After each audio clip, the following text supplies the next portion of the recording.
Mike here from Bellingham Millwork, and today we're going to patch a real common occurrence around the house, a hole in your drywall. This hole was made by a doorknob banging into the wall and breaking it because it didn't have a doorstop on it. So we're going to start out, and I'm going to lay this down just to make it easy. When you go to start this, be sure you look in there and see if there's a wire or plumbing, because you don't want to cut the wire or cut the plumbing.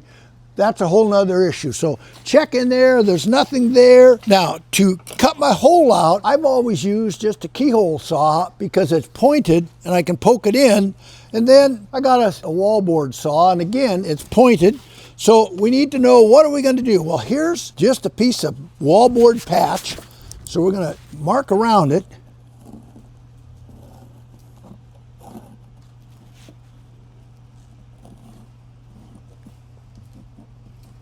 Now we're going to cut that out with our wallboard saw so we get started.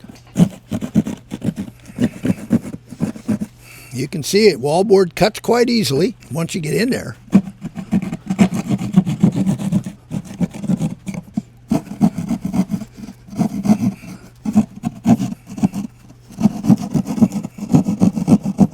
Now that we've got you totally nervous because you got a hole in your wallboard, we're going to get you fixed up here real shortly.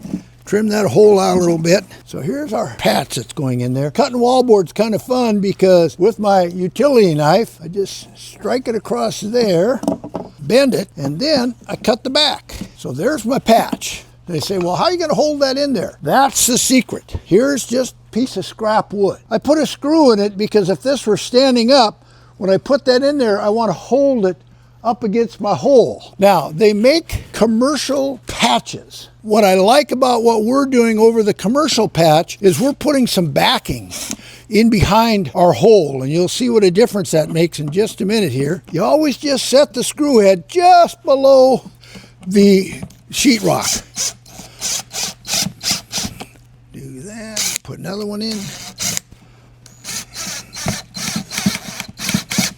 I set my patch in there. Trim it just a little bit, and that's what my utility knife is for. Maybe I cut it the other way. I can just take a little off the edge of my sheetrock, just like that, kind of like whittling wood. Goes right in there. Put a couple screws in my patch.